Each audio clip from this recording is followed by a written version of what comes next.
Hi there, and welcome to Exit Stage Right. This is the show where we talk about ways to build, and ultimately sell your company so you can exit stage right into your next adventure whenever that time comes. I'm Martha Sullivan. I'm the host of Exit Stage Right, and thank you for joining us today.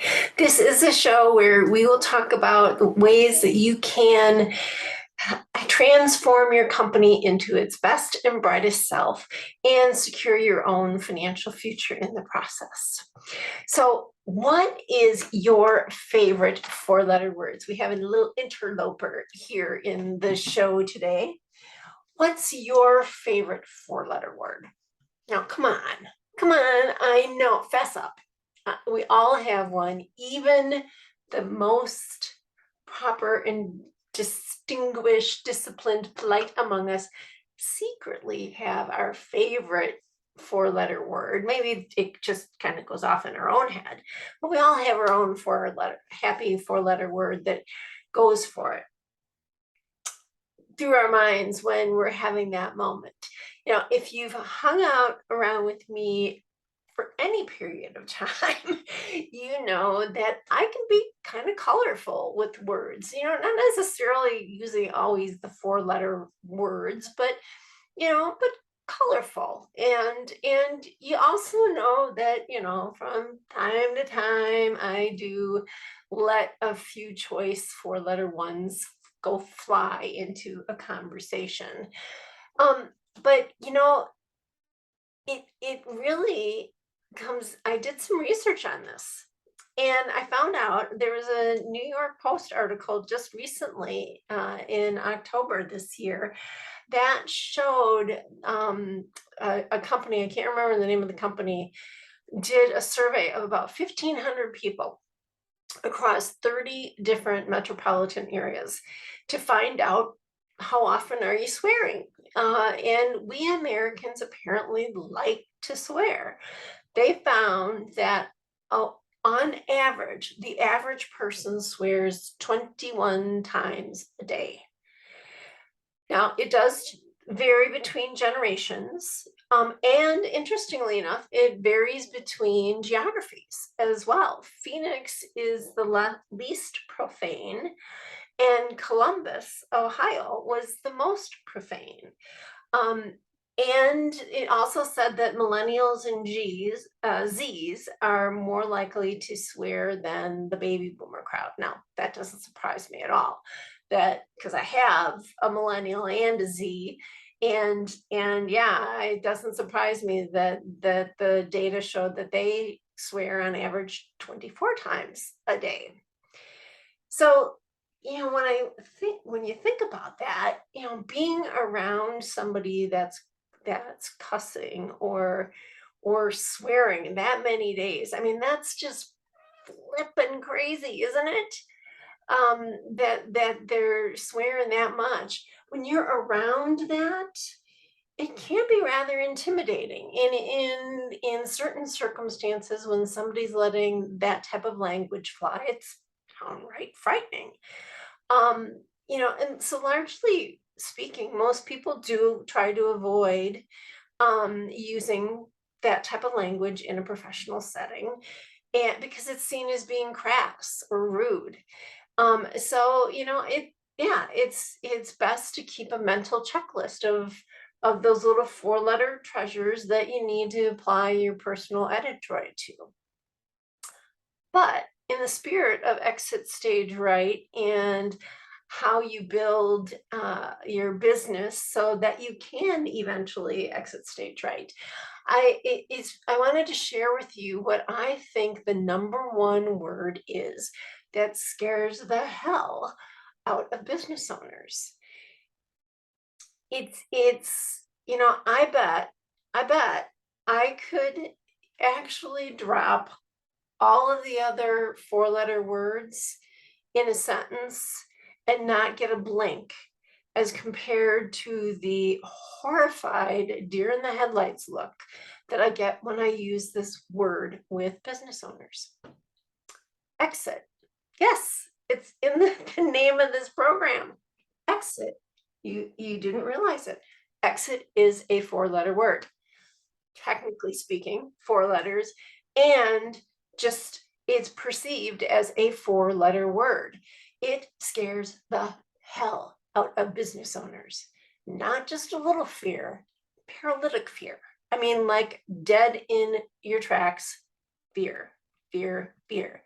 According to an updated State of Owner Readiness survey from the Exit Planning Institute, they found that 95% of the business owners that responded to the survey, this survey was in the Colorado, the state of Colorado market, that 95% of the owners acknowledged and stated that they strongly agreed that transition planning is important. It's very important to their long-term financial health and situation for their families. However, only 70%, nearly 70% of the business owners in the same survey reported having spent any time on transition planning, thinking about it, transition planning. 70% haven't given any thought to it. Same 70% have done very little to enhance their understanding about what makes a valuable company, what makes it transferable, and what sets the stage for the most successful transition possible. 50% have no written financial plan. And, when you consider all of this in light of Ernst & Young's family business survey, which says that the average baby boomer starts thinking about transition when they turn 63, it would appear that this fright and fear is indeed crippling. Starting at 63 is pretty dang late to the party. As an exit planner, I do appreciate the fear.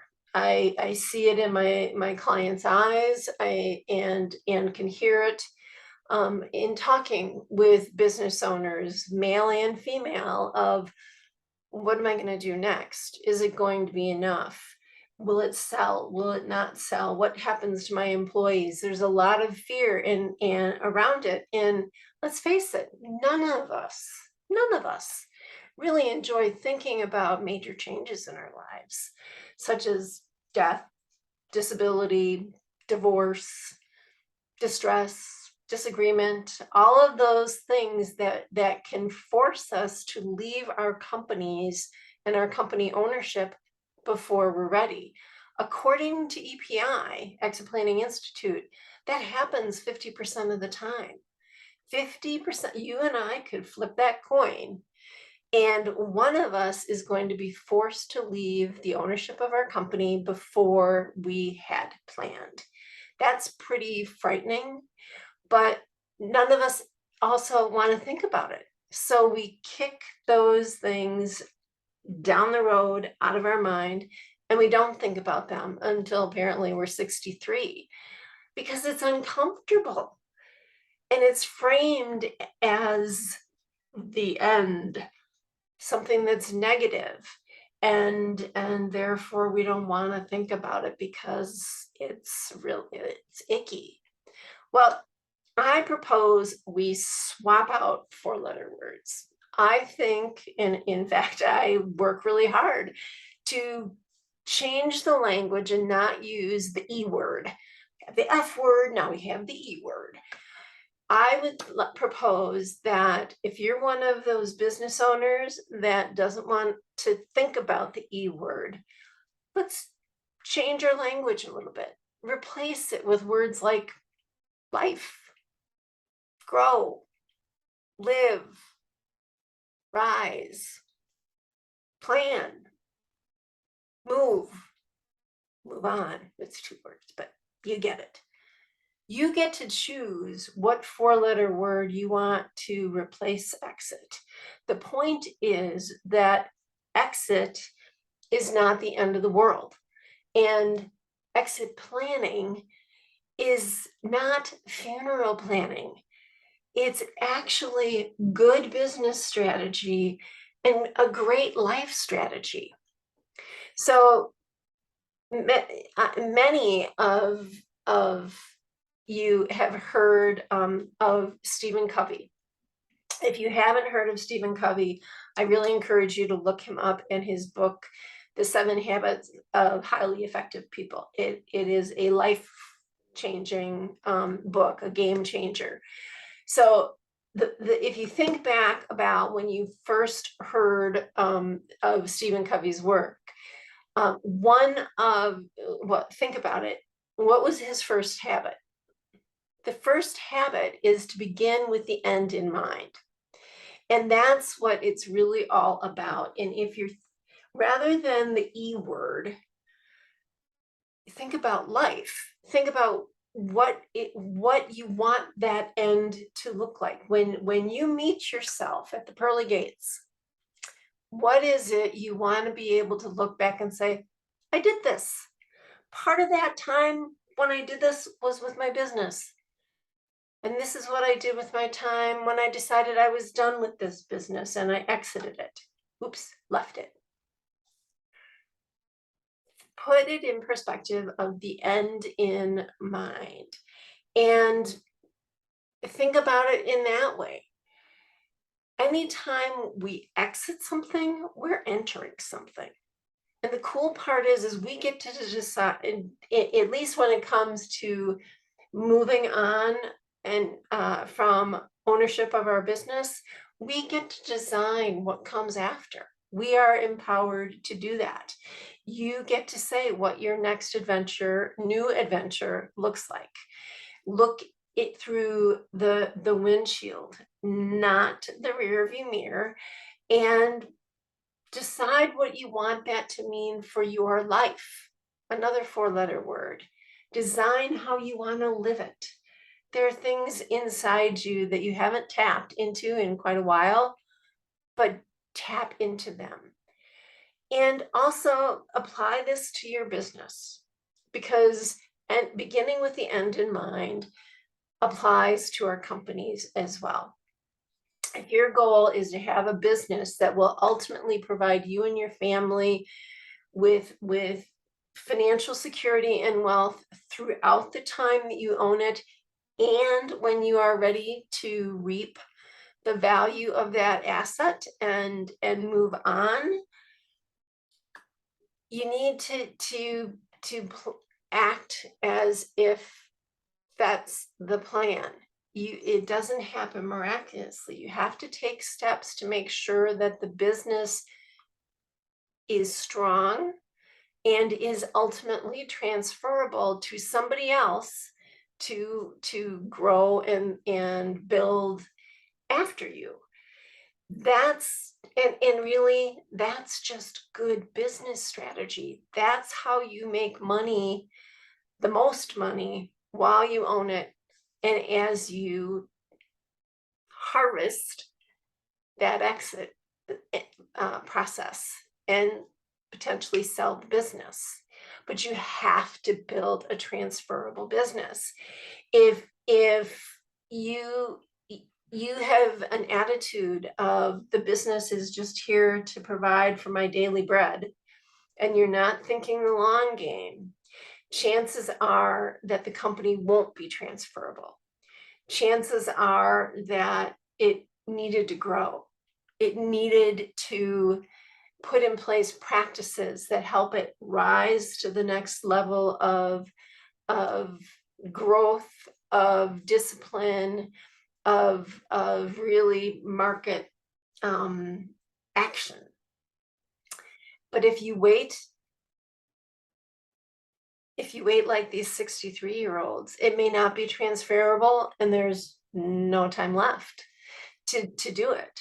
So the critical thing is to, okay, you don't like the E word, change it out with a different word. You don't have to think about it in terms of the end. Think about it in terms of your next beginning. Plan, Make your move. Don't say the word exit. That's okay. Instead, live it. Live it.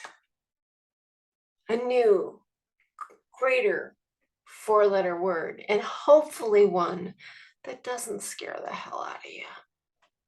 So that's it for today's conversation. Thank you for joining us at Exit Stage Right. I hope this was helpful and just a little bit of a smile and a wink here today. As always, if you are interested in getting more information about Exit Stage Right and some of our resources and tools and whatnot, we really encourage you to visit us at providencehill.com. And we are also, we've kicked off a new newsletter, and we would love to have you join us in our newsletter, monthly newsletter drop. So there you see the QR code. If you want to take a scan of that and sign up for our newsletter, we would be thrilled to have you join us there. So as I said, this is Exit Stage Right with Martha Sullivan. It has been an honor to be your host today. I have a really good feeling about this. Go forth and transform your business.